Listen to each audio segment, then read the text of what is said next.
I'm Erin Enyard. I'm the Executive Director of the Autism Society of Iowa, and we want to welcome everybody to our Lunch and Learn today, supporting inclusive early education classrooms and daycares.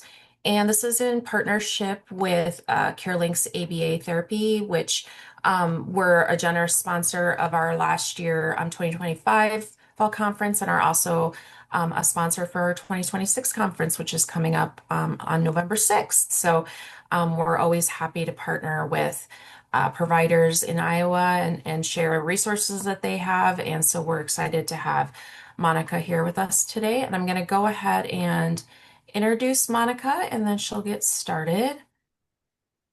Monica Goodvin is a regional lead BCBA with CareLinks ABA, where she mentors clinicians and works with learners from early childhood through adolescence.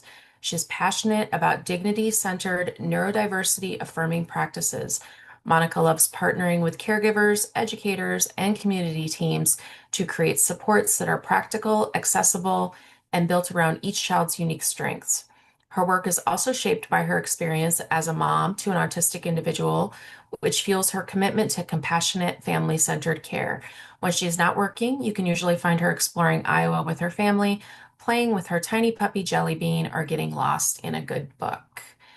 So thank you, Monica, and we're excited to get started. Well, thank you so much for having me, guys. This is something that I'm really passionate about. One of the things that we have been working on at CareLinks has been really talking to different early educators, to different daycares to try to see what are supports that you're needing. How can we help make sure that everybody is welcome? And so I've worked on this supporting inclusive early education classrooms and daycares presentation to share with you guys today. So, whoops.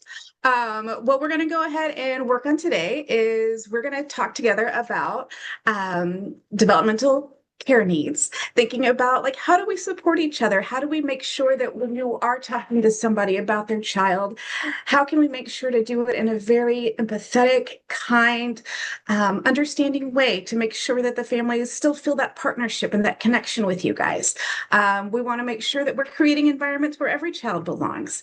And we want to think about all of those practical everyday strategies, from environmental setups to routines to making choices, all of those great aspects of ABA, of life that can kind of meld in together and make sure that everybody is feeling supported. And overall, though, the whole arch of this is to really just empower both families and educators to make sure that they can practice inclusion and to make sure that everybody feels comfortable and safe collaborating across all the different settings. So those are the different topics that we're going to go ahead and work on today. First and foremost, we want to think about like why is it really important to go ahead and talk about autism? Why do we want to make sure that our families and that our staff, that our daycares, that everybody is talking about autism? So from an educator standpoint, you have a very unique viewpoint of kiddos. Basically kids are going to be spending any time between 6 to 10 hours with you every single day. You're going to see how they play, how they get along in the community, what their sensory routines are like, what their play patterns look like. And this gives you a wonderful viewpoint of how our kiddos are able to play and learn together.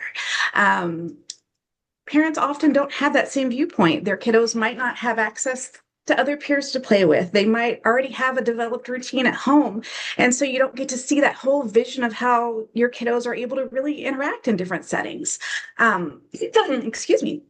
And so we really want to think about, what that looks like. And we want to think about how a lot of times it's that early noticing that's really going to lead to the early support that our kids need. Families and doctors and everyone can really benefit from hearing all of those wonderful viewpoints to make sure that they're realizing, what's going on. Those early noticing is going to make sure that all of those really critical developmental windows are being addressed and being taken care of. Oops. I am so sorry. My computer decided to just pop right on ahead, didn't it? And then we want to make sure to really just talk about those concerns, because if you can have an open and honest conversation with families, you're developing this wonderful sense of trust. Families are going to depend on you. They're going to understand that you're just there to help support them. And I guess really the whole thing of it, though, is how do you get to that trust part when the conversation is so difficult? So the first part that we really want to think about is, how do you set up those difficult conversations? How do you make sure that you're heard, and also that the parent feels respected and understood? Um, so when we think about it, we really want to think about how to make sure that that we're doing things on a good, wonderful, lovely note. And so within that aspect of things, we want to make sure that we're leading with their strengths. You know, it's a difficult conversation enough if you're just going to go ahead and pop right in and start talking about things that might be happening negatively with your with a child. So you really want to make sure to think about, what are the good positive things? What are the strengths that you can lead with? We want to make sure that you're really describing what's happening. You know, nothing can be more frustrating to a parent than getting a very vague description of, oh, well, you know, he's a little bit off. You know, I just don't think that he's the same as other kiddos. Like, that's not helpful. But if we can really frame it by using some really specific observable behaviors, that's going to really give parents that information that they need, that they can take right over to their doctor and be like, okay, this is what they're seeing. What do I need to do? How can I get help? How can I make sure that everything is being addressed appropriately? We want to make sure not to be labeling our kiddos, because we are not diagnosticians. You are not a doctor kind of prescribing what's going on. You're just there to partner with the families. And we, of course, want to make sure that we're respecting the family's expertise. You know, and I'm going to kind of talk a little bit more about just really balancing that idea of, okay, this is what I'm seeing. What are you seeing at home? What's going on? You know, like, are there other rationales for why this might be occurring? Let's talk it out together. Because really, overall, we want to make sure that we are partnering and that we are successful in having these conversations. So when we think about it, you know, we want to think again about our strengths. And so we want to make sure that within that aspect, you're kind of do this, not that. So for example, instead of saying, well, you know, she just can't sit still during circle time, you know, really frame it as like, she has so much energy and curiosity. You know, I've just kind of noticed best that she focuses when we're doing movement activities. That totally kind of expresses the idea that, you know, she's having difficulty sitting still, but she also is a valued, wonderful part of our learning environment. She's a wonderful part of this daycare because she does have all this energy and all of this curiosity, and she wants to touch things. She wants to be a part of things. So making sure to kind of balance out that idea that, yes, she is having some challenges in circle time, but these are places where she's really able to excel, can be a really wonderful kind of way to collaborate and way to talk to the family about what's going on. We just really want to make sure that we're reframing all of those observations to think about what the child can do. You know, instead of saying he can't play with other children, you know, like, he watches everybody. Like, he's a little more hesitant to join, and I can see him standing over and he's just watching all of his peers play. He's just a little bit more careful. And so when we're seeing that, you know, again, these are all very gentle ways to kind of just introduce the topic. This is not where we're going to stop, but this is where we're going to start that conversation with a nice, gentle ease of like, okay, I'm just going to chat with you about your kiddo, and we're going to work together. To further that idea, you want to really think about, like, what are some tips to make sure that we're supporting our families well. So again, we want to avoid things like labels, like clinical terms. We're just talking about, like, what are some of the positives that are happening, using our observable examples again, which we'll go into in a little bit more. And we want to make sure that we're not comparing kiddos to other kiddos, because that's not fair. Every single kiddo is on their own trajectory. Every single kiddo is having their own lives. And it's super unfair to try to compare one to another. We always want to think to make sure about timing. You know, as a mom myself, like, when I was running my kids in and out of daycares, it was really hard to grab me. It was really hard for me because sometimes I had like all three of my kiddos and we were rushing around together. So I needed, you know, for my daycare staff to kind of give me hey, can I catch you, when you're dropping off the kiddos, can you come a few minutes early to make sure that they can really listen? Um, we want to make sure that it's that nice private time, not in front of other families, just respecting that and giving them that dignity to have that conversation privately. We want to make sure that we're listening to the family's perspective because, again, like there might be something going on at home that's affecting their child's behavior at a daycare or at the early education site. So we just really want to make sure that we're listening and that we're not dismissing any of their concerns or their emotions. Excuse me. We want to make sure that we are writing things down, and then offer it to them. Give them a list of different things that you've seen. Write it in a very kind, empathetic way to make sure that they know that you are on their side, that you are trying to support them. Write it clearly. Don't offer too much information though, because you also don't want it to be like, oh my goodness, like they've been at daycare for 2 weeks and they have a whole laundry list of all these concerns. Um, so find that right balance because you don't want them to immediately dismiss your concerns. Um, just be kind. And remember that everybody, as they say, is fighting their own battle. We shouldn't be pressuring the family. Number one, it can take a while to get to see your doctor, and it can take even longer to see any kind of autism specialist or any kind of specialist in general.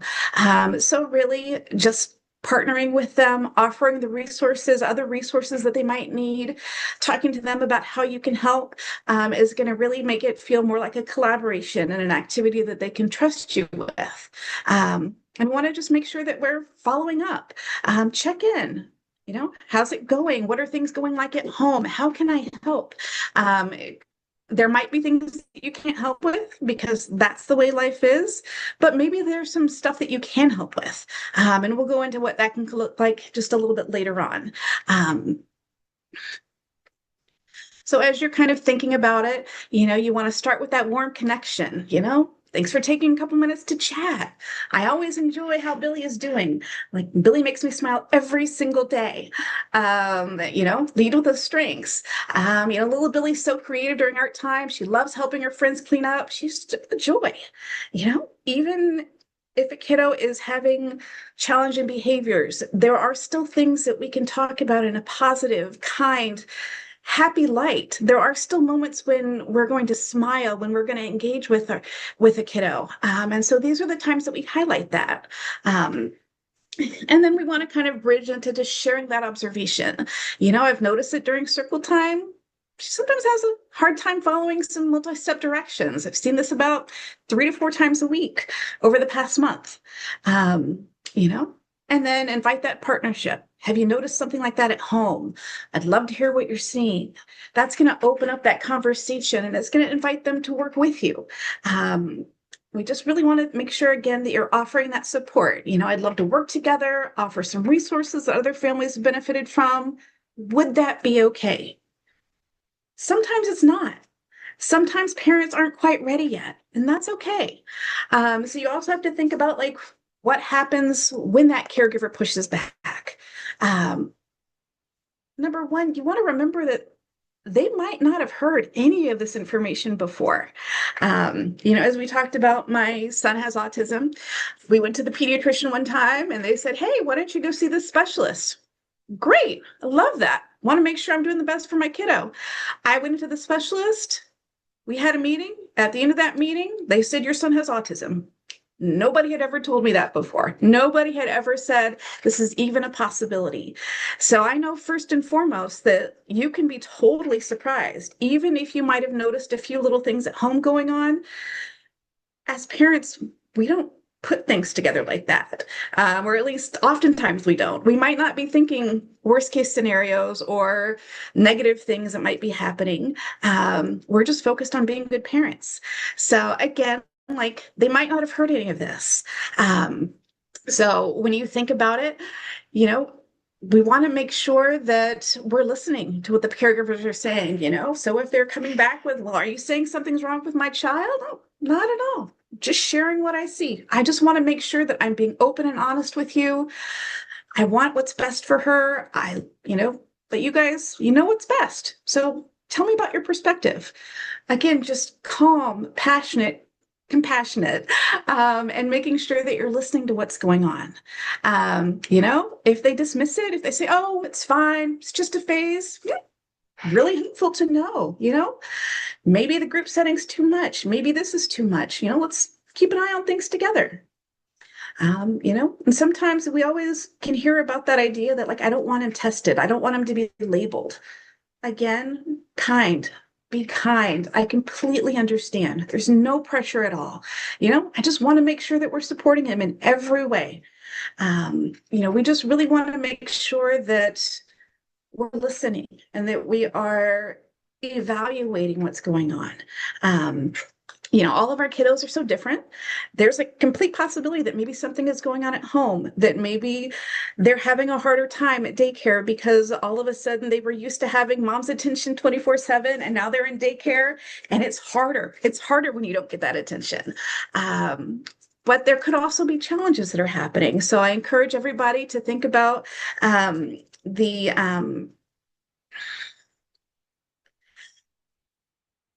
information from the CDC that's going to talk about the developmental norms. If you're seeing things that aren't typical, that are outside of what typically is happening at that age, talk to parents about it. Take good notes. Make sure that you are able to go ahead and provide that information, because really overall, like, we just want to make sure that nothing is missed. It's a really difficult conversation. And at CareLinks, we've heard from a lot of different caregivers, a lot of different entities, a lot of different daycare providers have said, like, it's super hard to have this conversation. And we actually have a whole training that's longer about this to really delve into it, to really help make sure that everybody feels confident. So that's something that you can definitely reach out to CareLinks to talk about if you want more information about this as well. And so basically just be empathetic. And so that empathy is going to drive us. So now we're going to kind of go from talking to the parents, talking to caregivers, helping them kind of understand what's going on, to then making this environment one where their kiddo can succeed. Even if they don't have an autism diagnosis, especially if they do have an autism diagnosis, there are things that you can do in your environment to try to make sure that every child can feel as though they belong. We really want to think about, like, how do you set up the environment? How do you make sure that you are enabling choices to be made? How can you support sensory needs? How can you make sure that the universal design is there so that all of the children can participate? None of these strategies that I'm going to talk about are like, wow, this is the most amazing thing, or new, or whatnot. But a lot of times we forget those strategies because we get so used to running things the way that we have. And so really, when you think about the strategies that I'm going to talk to you about, the environments that I'm going to talk to you about, these are things that every kiddo can benefit from. And it can make your whole daycare, your whole early childhood program succeed in a different way, because you're getting the ability to help every single kiddo thrive. So the first thing that we're going to think about is, setting up our environment. Because structure is going to create that success. And I'm sure we've all seen that. We've seen how, like, on my day-to-day, I look at my calendar 25 times a day, I think, to make sure that I know what's going to happen next, to make sure that I have my day planned. And that's what our kids need. They need that structure. They need that understanding of what's going to happen first, second, third, fourth, fifth. But it doesn't come natural. I wasn't born with this ability to figure out how to run my schedule. I had to be kind of taught, and I had to figure it out, and I had to know which kind of schedule I liked best. So that's kind of how it is with our kiddos too. We want to make sure that we're thinking about, like, how do they know what's going to happen next?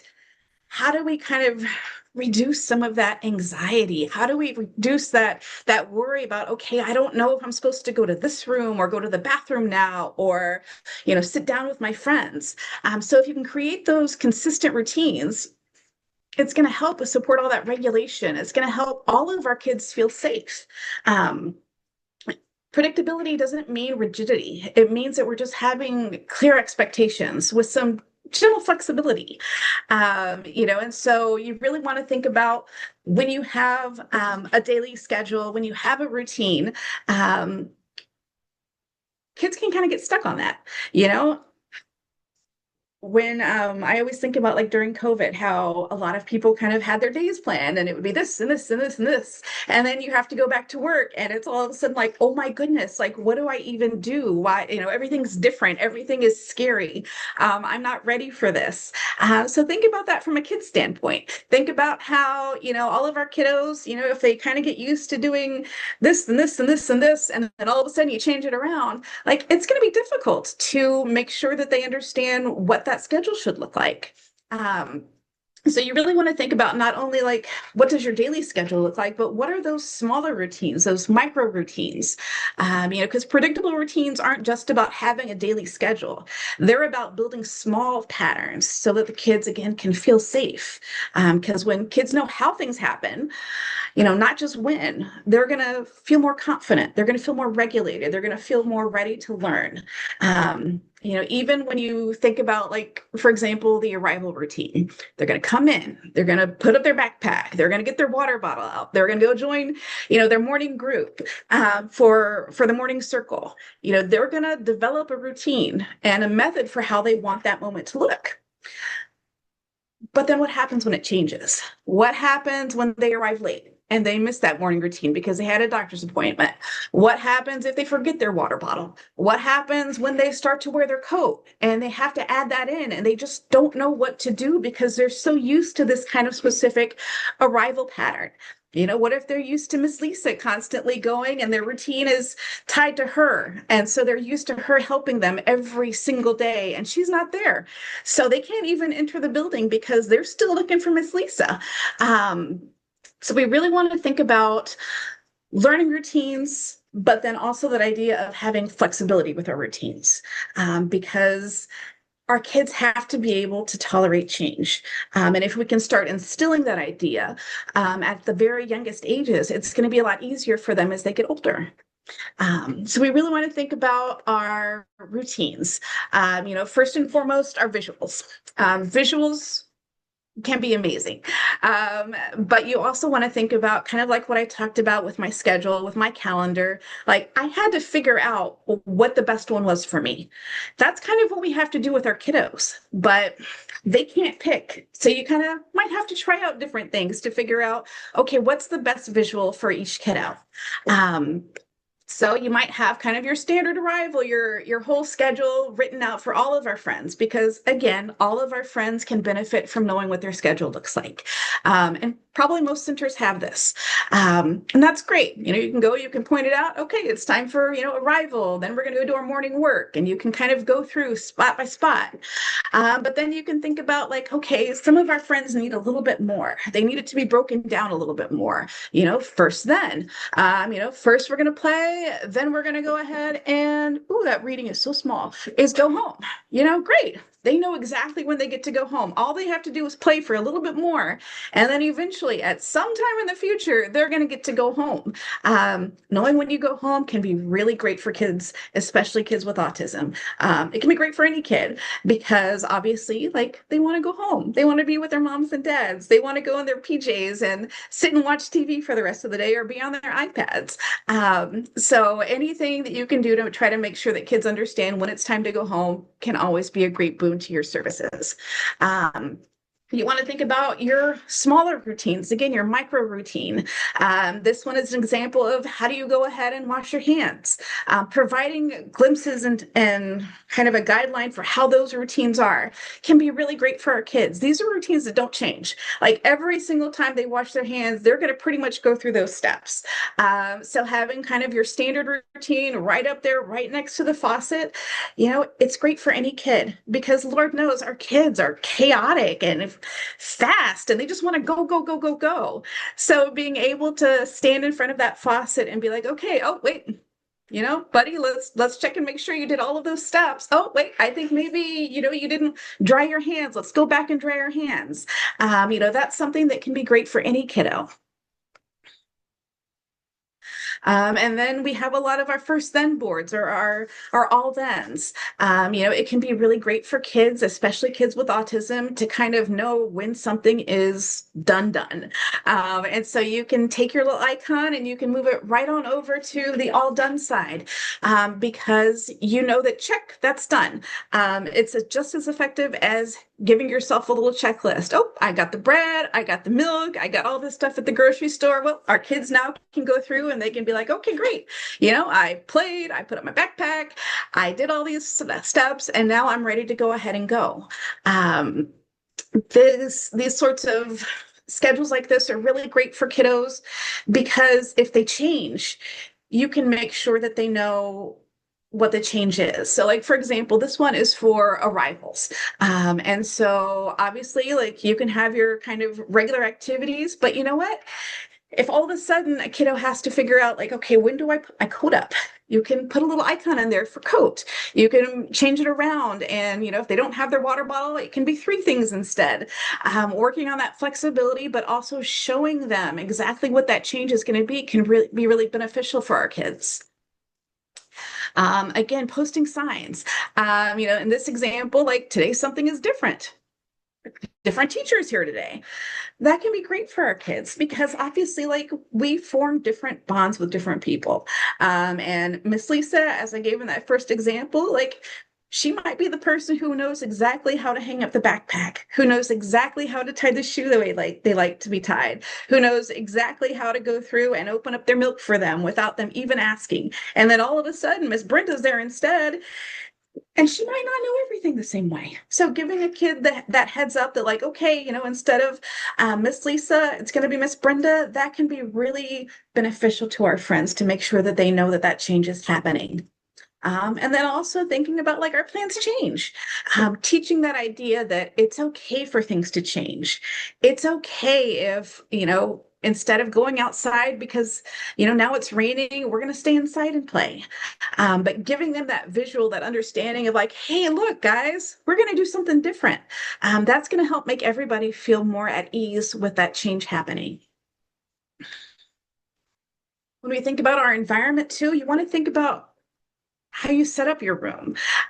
You want to make sure that you have really clearly defined areas. That's going to help through, putting on all your different little spots. And most daycare centers I've been to do have those really defined areas. And that's amazing because it's going to help make sure that all of the kids know, okay, this is where we play with blocks. This is where we're going to put our blocks up. This is what we're going to do with our blocks. But then to further think about it, a lot of our friends play with things in very specific ways. And so we want to make sure that they kind of have a little guide, a little idea of, okay, this is how I could play with it if I want to try something different. Or my teacher's going to sit here and she's going to point out different things. So when you think about that aspect of things, like, here's a little 4 grid, and you can go through and you can be like, okay, for blocks, and like, oh, we're going to knock it down. Oh no! And you can touch these little icons to kind of help kids understand, like, okay, it's not scary if your blocks get, knocked over. We're going to do it together and we're going to practice. Once they kind of go and understand that area, like, you can put up more icons, so we can ask them, don't do this. Oh no, knock it down. Your turn. All of these great visuals can really help a kiddo understand, like, how to play and how to interact in a safer way. We really want to make sure that we're not just nagging our kids over and over. I always think about my mom who's like, okay, if I tell it to you once and you don't do it the first time, like, I'm not going to sit here and nag at you. I'm going to show you kind of what needs to happen next. So that's what we have to do with our kids too. Like, yeah, I could sit here, and sit next to my kiddo and, don't touch it, don't do this, don't do that, don't do it. Or I could show them some visuals to try to help them understand, like, okay, this is what the behavior expectations are going to be.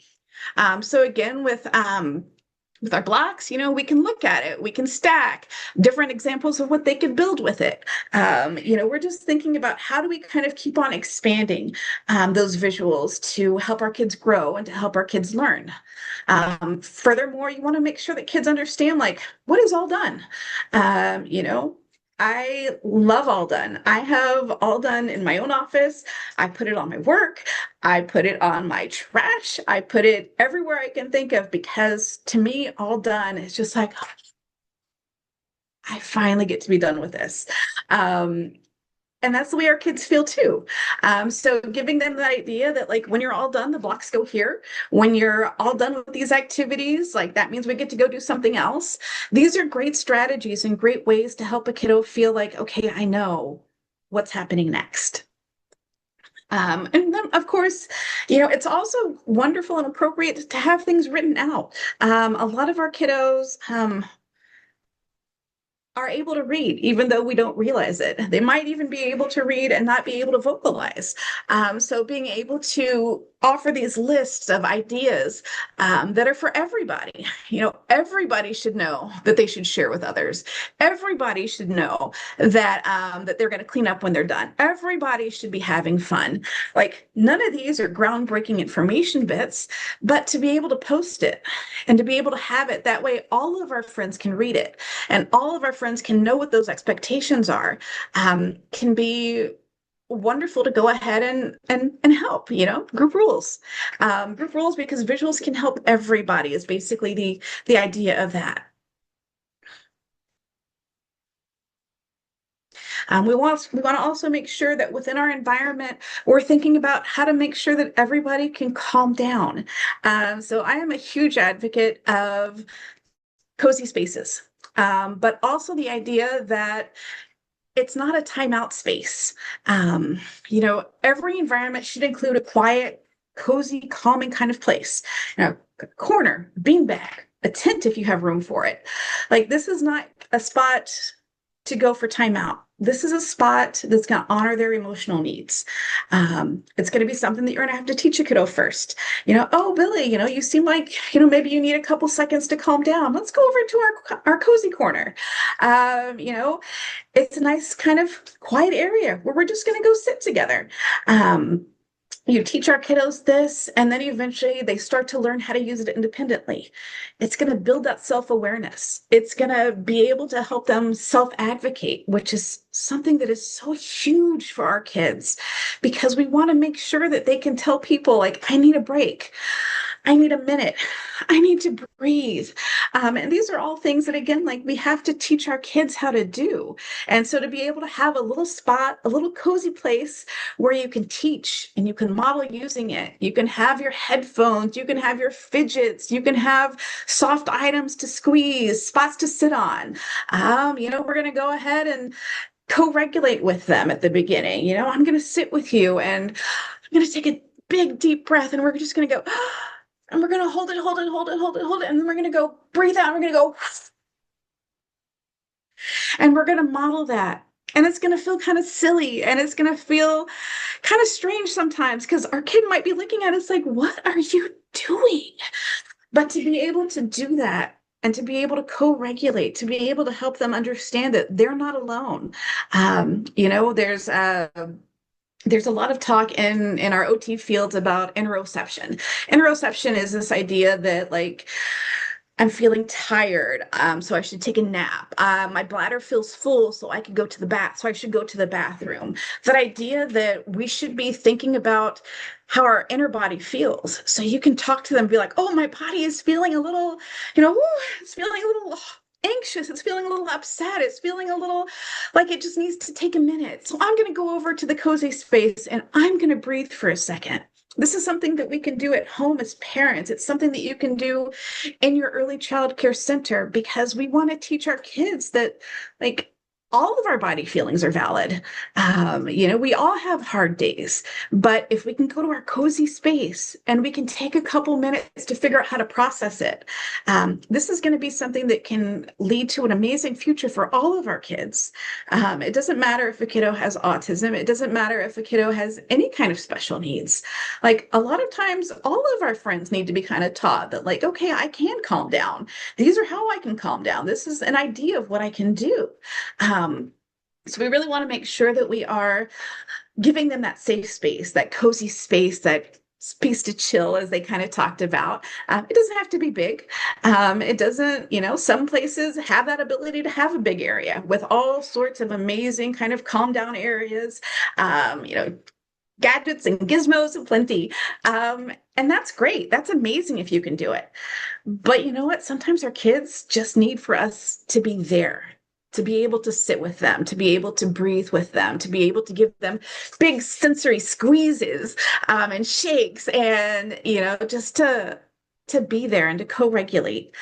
So no matter what the size is, like it can be really effective for any kiddo to be able to help them calm down. And then to kind of tie into that, the idea that like we want to make sure that we are supporting our sensory needs proactively. You shouldn't be waiting for a kiddo to start struggling before we're like, oh, let's go to the cozy space. You should be thinking about your whole environment. How do you make sure that a kiddo can have that sensory support so that they don't have to struggle? Timers are huge for our friends. Timers are huge for all of our kiddos. Because really, if you give them the idea of, okay, this is the amount of time that you have to do something, they can start realizing that it's going to be done. And that can sensory wise kind of help them stay nice and calm, because they don't have to do this. They're not going to be having to sit here and do playtime for 15 minutes and not be done. Like they can do 15 minutes and then they can go do something else. That's super. I love that. I love timers. Thinking about things like sensory walks. A lot of our friends, they need that extra input as they're walking around and as they're moving. So thinking about like, can you put some different dots on the floor?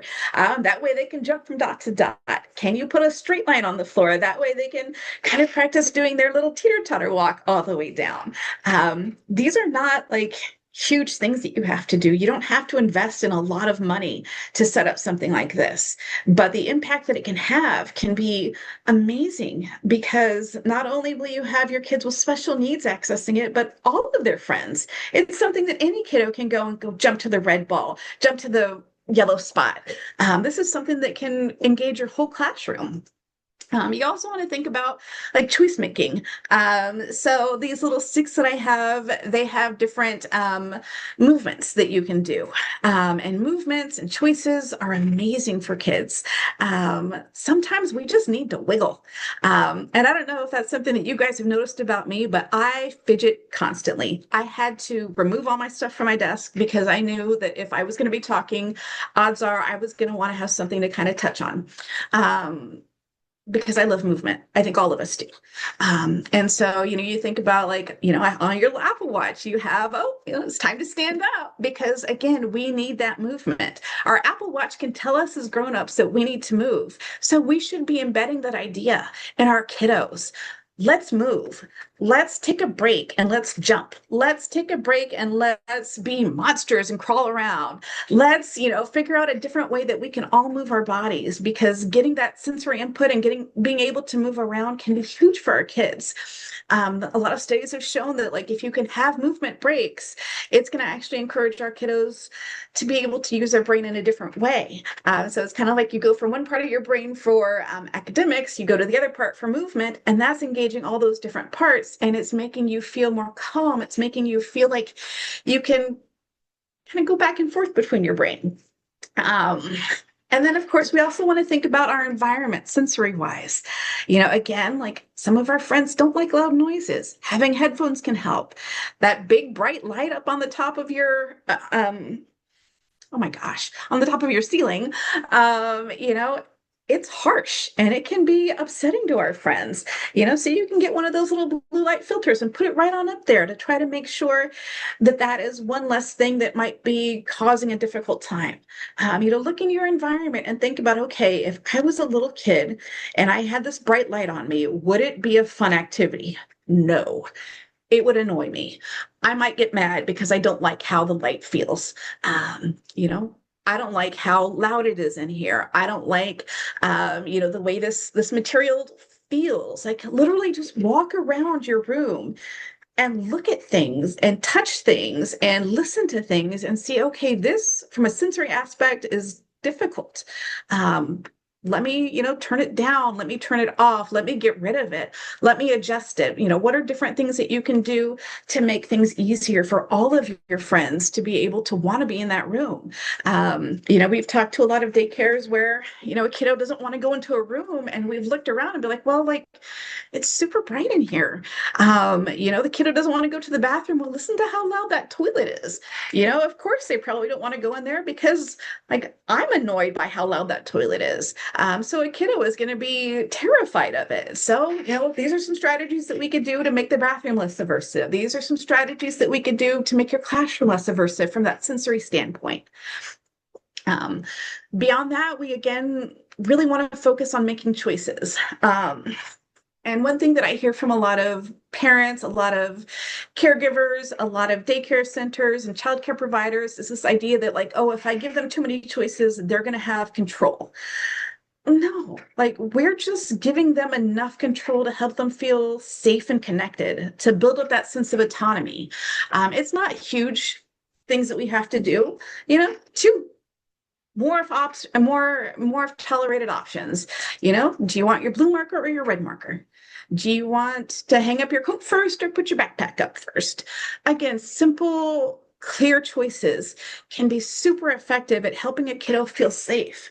I don't know if you ever feel like, all day long you're just kind of rushing and rushing and rushing and rushing, and you're going from A to B to C to D, and you kind of stop and you realize, like, I haven't made a single choice. Like, I haven't really done anything different. And then you kind of feel maybe a little bit sad because, like, there were options for you to make choices, but I was just on automatic pilot. Or I'm so used to people making choices for me. Well, we want to give our kids that idea that, like, they can make a choice. It might not be a big one, but even those little choices can help our kids feel so great. You can think about your choices embedded in your routines. Do you want to, again, hang up your coat or your backpack first? You can think about choices that support regulation. Do you want squeezes? Do you want shakes? Do you want to go sit on the beanbag chair, or do you want to do some movement right now?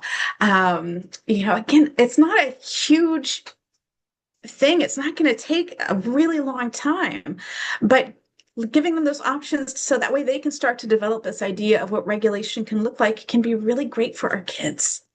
We want to make sure that we are thinking about, choices that honor communication differences. Do you want to give me a high five to tell me that you're all done? Do you want to be all done? Do you want more? You can do signs. You can show them pictures. You can, this or that. There's a lot of different ways that you can incorporate things for a kid that they don't, not even if they're nonverbal, but just a kiddo that maybe just can't vocally tell you what they want in that moment. I think we all have those times when we're just not wanting to talk, not wanting to respond. And our kids have that too. So whether they're nonverbal or they just aren't able to vocalize what they want, like, we can give them different ways to communicate. We want to make sure really that we're thinking about, like, power struggles, Is this really something that's going to be that big of a deal if I let him sit on the floor instead of sitting at the table? Is it going to be that big of a deal if I let him be first or be last in the line? No, like, it's only a power struggle if you make it a power struggle. So if you can give them some choices to make things a little bit easier, why wouldn't you want to do that? Even when you think about, like, cleaning up, like, for some kids, they look at the floor and they see these toys on the ground and they're just like, whoa, that is too much. So maybe instead of giving them the option to pick up all the things, it's, hey, do you want to pick up 2 things or do you want to pick up 3 things? Simple, easy, done.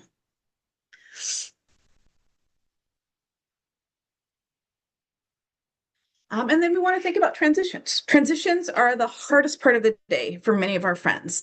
So we want to try to make sure that we keep it predictable. We want to make sure that we're previewing what's coming. So obviously kids do better when they know what's next. In a couple minutes, we're going to clean up and then we're going to go outside. You want to make sure that you're using consistent cues. Think about how much we all love repetition, especially kids. So, if you can say that kind of same idea, time to switch, do a familiar sound that cues them into what the transition is going to be, that can be really great for our friends. We want to make sure that we're keeping things simple, concrete. Give them a very simple direction because that's really all that they can process through in that moment. Um, we want to again make sure that you can offer a choice. Again, do you want to hop or walk to the rug? Do you want to clean up the puzzles or the books? Do you want 2 more minutes or 3? Simple choices again. It's not going to throw off your whole routine, but it's something that's going to easily be able to help support your kiddos. Again, visuals that we talked about before can be great for transitions, pointing out what's next, talking to them about, excuse me, showing them that visual timer, making sure that they can kind of understand what's going to happen. You can think about too those little tiny patterns that are going to make transitions predictable. Every single time, like singing that cleanup song that we all know and probably have ingrained in our brain, can be a great way to go ahead and have a micro routine within that transition. Setting up a very firm, okay, like we're going to go ahead and go check our schedule when this is done, because that's going to kind of help them understand visibly what exactly they're changing to. Helping them understand a sequence for outdoor play, coat, shoes, line up. Those are the 3 things that we're going to do before we go outside. And then we also want to make sure that we're regulating, because transitions are a lot easier when our kids are feeling regulated and calm. Thinking about movement breaks before their transitions, standing up together in the line, taking a deep breath, doing some stretches, making sure that you're modeling what's happening. Let's take a breath together. We're going to wait for a second. And we want to make sure that we're narrating. You're working hard to clean up. It's okay to feel sad that playtime is ending. We're going to switch activities now. I'll help you. Just stay nice and calm. That way your kiddo can regulate with you. To kind of think about it in the aspect of, going inside. You got little Billy here. He loves playing outside. It's 9:25. At 9:30, it's time to go inside. You know that Billy is going to run away. He does not like going inside, and he is fast. So we really want to think proactively to try to make sure that we can set him up for success. Our bodies, our kids' bodies, how do I want to say this? Elopement is kind of like fight or flight. He's in that moment saying that I'm not ready to go inside. I can't vocalize that I want to stay outside. I can't stop everybody from going inside. So I'm just going to run. So we want to think about some of our antecedent interventions. That's our fancy word for that in ABA. Kind of what do we do before that transition starts to make it a little bit easier for him to go ahead and go through. So again, we're giving him some warnings beforehand. Okay, like 3-minute warning, 2-minute warning, using our transition cue. It's time to line up.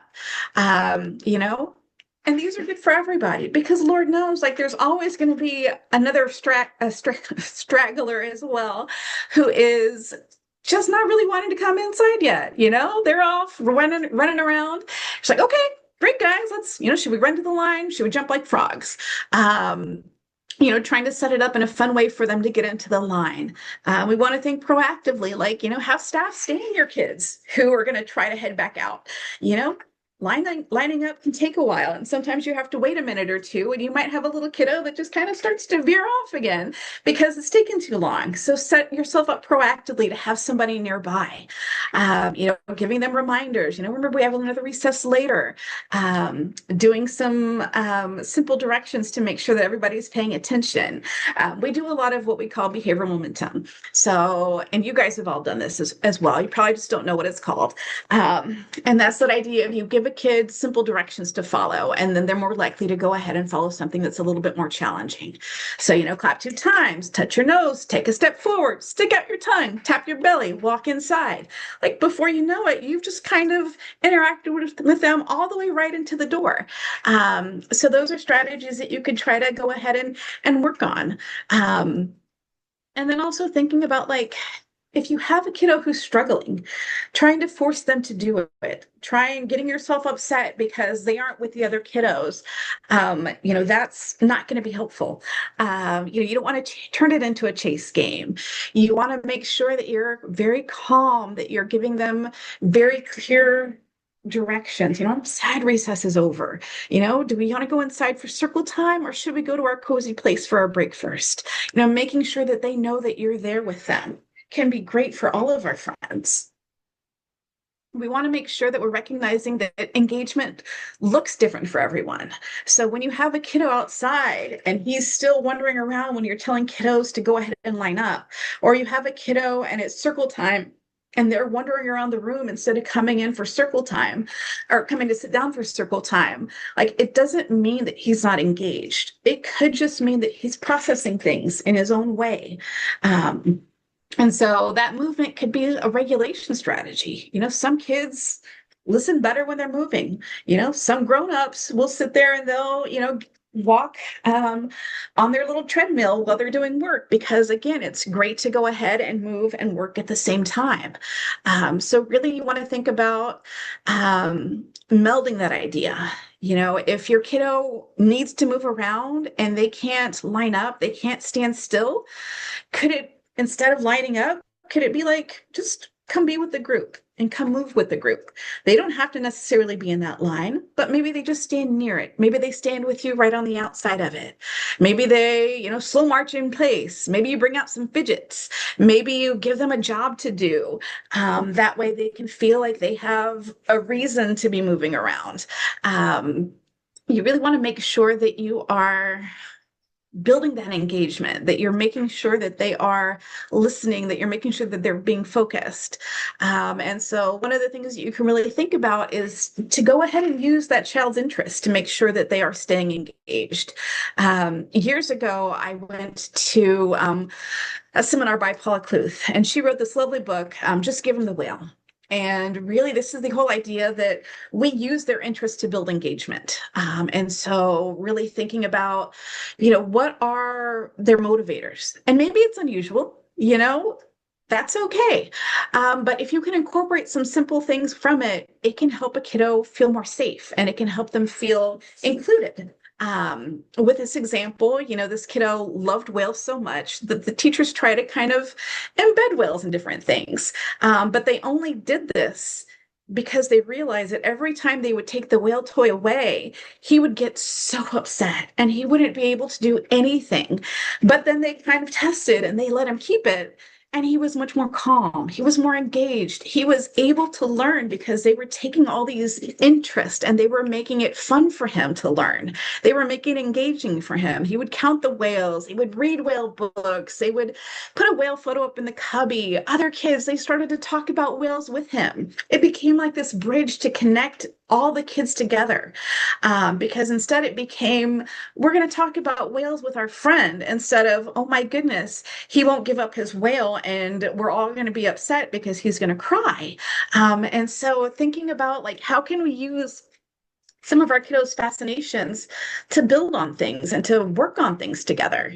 We also want to think about modeling language because that can be huge for our kids. And so modeling language, basically meet them where they're at. If they use gestures, but add a couple of words. If they use an AAC, model on that AAC and use simple words too. First and foremost, though, if they're silent, like don't force them to talk or try to bribe them because that's going to make it feel as though language can become aversive. But instead, if you can think about pairing with them, about following their lead, to really play with activities that they like to play with. We want to make sure that we're giving them time to think about it and to repeat things. A lot of kids use AAC devices, and AACs are amazing, but there are so many different AACs that it can be really difficult to figure out how to use one, how to incorporate it, how to make sure that things can be done well. And so I'm a strong advocate of different sorts of core communication boards. So this is one of my examples of one that I use with a client regularly, a kiddo regularly. And basically, I'm just going through, I want more. Simple. Like I don't have to use a whole entire AAC to model. I can use simple language within that activity instead of having to worry about carrying their whole AAC with them in every single place. Like I'm just modeling simple areas, especially if we're outside, because I don't want anything to happen to their AAC. But I can take it and I can be like, oh, do you need open? You want to be all done? Great, let's be all done. And I'm just modeling with them. I'm not forcing them to say anything. I'm not forcing them to do anything. I'm just trying to make sure that they know the language is there. And I'm showing them that we can use it together. You can get a core board that actually is based off of your AAC model. I get mine regularly from Teachers Pay Teachers, and almost all of them are free. And I'm able to go through and use that as a resource for our kids. We want to make sure that we are just empowering our families and our educators, though, overall. And that basically is, number one, we're exchanging clear information. That goes all the way back to thinking about that first conversation, that first hard conversation. We're just being open and honest. We're giving them updates. We're sharing visuals and routines. That way they can carry it over and it can generalize to their setting. And we want to be curious. We want to make sure that we're asking questions about what's going on and that we're feeling like we know what's going on. We want to, again, respect the family's expertise, but also be proud of where you are and all that you've learned about child development. Your viewpoint is also important. And so sharing that information can really help a kiddo access some of those services. And then we just want to collaborate because that's going to make everything important and wonderful. Overall, though, I would say just making sure to give each other grace because we're all on the same side. Our goal is not perfection. It's not to fix a child. It's not to judge each other. It's to make sure that we're thinking that each other is having that positive intent. With the child, it's not that he's trying to get out of line. It's that his body just needs movement. If a family's late, it's that idea that some mornings are just harder than others. And even though they sign an agreement to be there at 9 a.m., maybe their kiddo is having a hard day. And we can talk with them about how can we make it a little bit easier on that transition. We want to make sure that we're just acknowledging that fact that there's going to be challenges, but we can give each other that grace and support. Parenting is hard. Being a 3-year-old is hard. Being a provider is hard. There's no gatekeeping on who has it the most difficult. The idea is that we trust each other, that we try our best together, and that we go ahead and we work together. Lastly, I just wanted to share some different resources because sometimes you just need a little extra help. And so in that idea, thinking about our AEAs, can they provide support, early access if a kiddo was under the age of 3, making sure to check in with your childcare nurse consultants in case they need any specialized equipment or support. But then also thinking about therapies and ABA providers. There's even programs like our program here at CareLinks, our preschool prep program, where maybe if a kiddo wasn't ready to succeed in your daycare center, maybe having them go to a more specialized program could be a good aspect. And then that way they can go ahead and gain that success there and then be able to go back to your daycare once they've gained a few more skills. So that is my spiel for today. Thank you all for listening.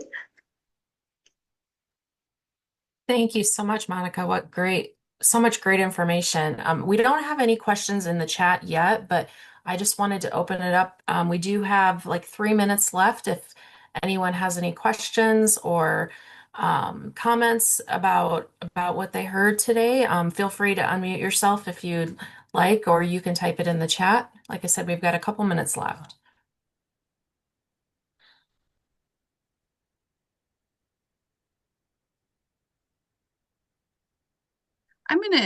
Quick question for you, Monica. So I'm thinking back to when I was in the classroom, and one student in particular that I had,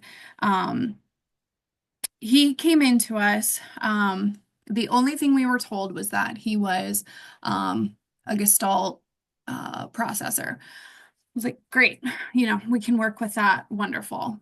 And then first day comes and it's pretty clear that there's a whole lot more going on with him. And so, we everything that you talked about, we went through all of the strategies, all of the accommodations, um, all of the things, but the behaviors were just they were getting dangerous. And so, we had the conversations with grown-ups about, would you be open to AEA coming in and just, seeing what's going on. We talked about what they do at home, implemented those things in class, weren't receptive to having AEA come in, things like that. And so, we just continued to work with him, uh, went through winter break, got back. We knew it would be kind of a rough transition coming back.